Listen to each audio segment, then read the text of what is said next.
This isn't a knife. This is a knife. So this is part of my obscure weapons playlist, and this is a Spanish, more specifically Andalusian style Navaja, which is a knife that was popular in Spain from the end of the 1600s, shall we say, late 1600s. So I'm going to talk a little bit more about the history of it and also the design and how it functions and everything else. You'll notice it's a little bit fiddly to put it away here, but I'll talk about that in due course. So clearly this is like an oversized folding knife, and many of you will be familiar with various types of locking and non-locking folding knives like this open L here. And there is a reason I picked an open L, incidentally, and that is because this is probably a French made example, but I'll talk about that more in a minute. Now, folding knives had been around since the Roman period, and in fact even earlier than that as well, and folding knives existed in various different forms throughout the Middle Ages. Now, in the 1600s in Spain, there was a tendency towards more legal restriction on the carrying of swords and other large weapons. And as a result, as is always the case, life will find a way, people find a way, and people started carrying these utilitarian knives as self-defense and in some cases dueling implements.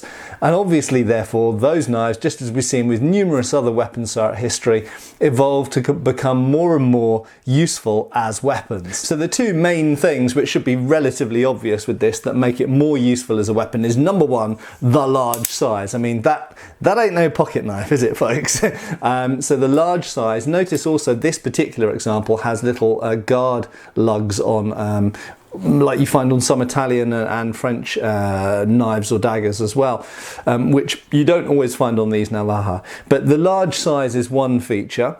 Another feature is the fact that we have a locking mechanism, okay? And that was not something that was always present on the earlier knives that were just tools. The locking mechanism makes it more, shall we say, offensive or useful as a weapon, because obviously one of the most offensive ways you can use a knife or dagger is for stabbing. So for that reason, non-locking blades are far more dangerous to the user, in fact, because they might fold during the act of stabbing. With something that's got a locking mechanism on it, it means you can now deploy the point a lot more effectively. And of course, it is also a slashing weapon. We'll talk about that as well.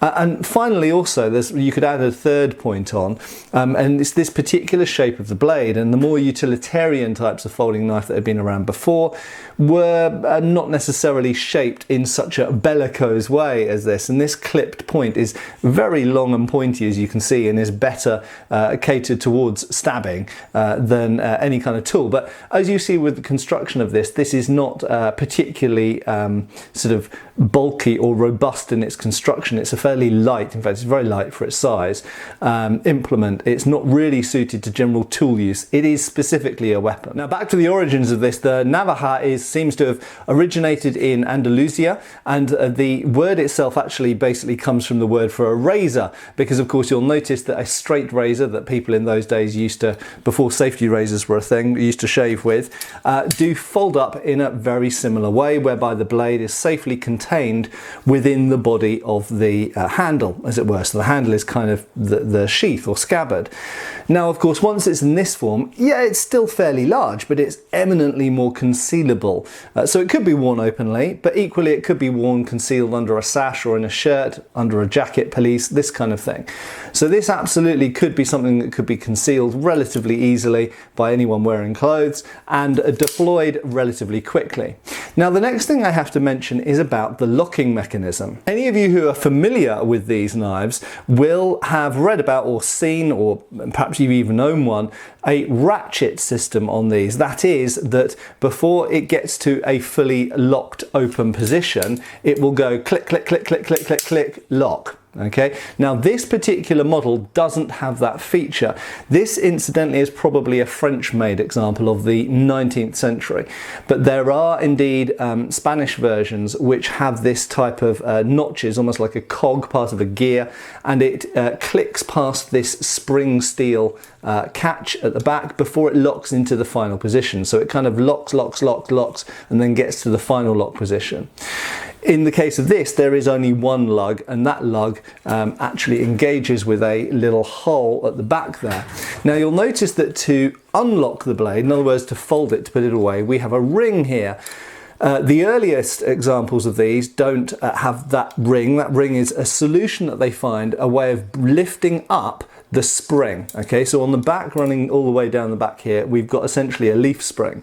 And by pulling that ring, you pull the leaf spring up, which actually disengages from that little catch or knob there on the back of the, what would be the tang, essentially, the base of the blade. And that enables you to fold it away. As I say, some Spanish versions have a little teeth all the way around the back of there, and those will click, click, click, click, click as they go past the end of the leaf spring. This doesn't have that. It's smooth and then just has one final peg essentially to catch on. Now these rings do, at a certain point in the 19th century, seem to have got phased out, and they get replaced with a different type of lever that is a little bit less jangly, less likely to catch on things when you're shoving it in your sash and all of that kind of stuff down your trousers. So this does get replaced. This sort of helps date this, as well as the general styling and the style of the maker's stamp, the style of the grip, which incidentally has bone inlays on it. It's not ivory, in this case it's bone. And this particular style is a 19th century style. So this probably dates to the middle or second half of the 19th century. Now another important thing which is worth mentioning in relation to these Navaja is they have a certain cultural significance and a point of kind of cultural pride, but also they're quite a working class thing. So not to say that it was always working class people that carried them, but they were quite symbolic of a class of people who considered themselves having the right to bear arms and to fight and duel and protect themselves. And this particularly manifested itself during the Napoleonic Wars era, when these particular knives were listed in various legal documents alongside other white arms or arms blanche under the Napoleonic laws of the time. So alongside things like bayonets and other types of dagger and swords and hangers and some things like this, these were listed. So these were a type of weapon which was specifically carried by brigands, but they were also carried by soldiers as well as last-ditch sidearms. Also, of course, Spain's cultural influence, linguistically and in every other way, was huge across Latin America. So in fact, these had a far further reach than simply being present in Spain, and they could be found in Latin America as well. And in fact, these were famous for being used with certain fighting techniques, and they were used essentially for dueling in place of a sword. Now the characteristic dueling style of the time is detailed in at least one treatise, a manual of the 19th century, and that mentions taking a cloak or cape and wrapping it around the left arm, and the left arm is used for blocking and parrying, a bit like a shield or a buckler, and the dagger is used partly for cutting and also obviously a lot for thrusting.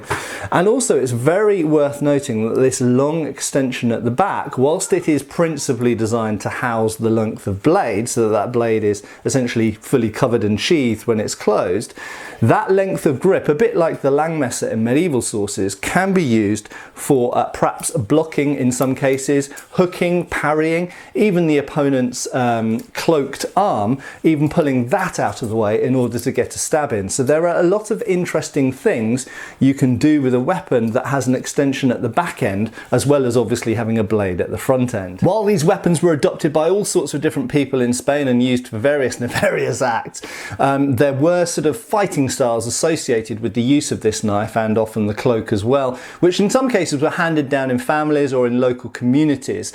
And so there is still quite a vibrant interest in this as a weapon and the fighting styles associated with it. Obviously in modern times there have become more and more stringent laws in Europe about the carrying of these sorts of weapons, so its cultural significance in that sense has declined, and the fighting styles have almost died out, I believe, although there are some people trying to keep some of those still alive, because of course people can't carry these around anymore as they used to until even probably as little as 100 or about 100 years ago. They're probably still carrying these relatively regularly, but no longer the case, of course.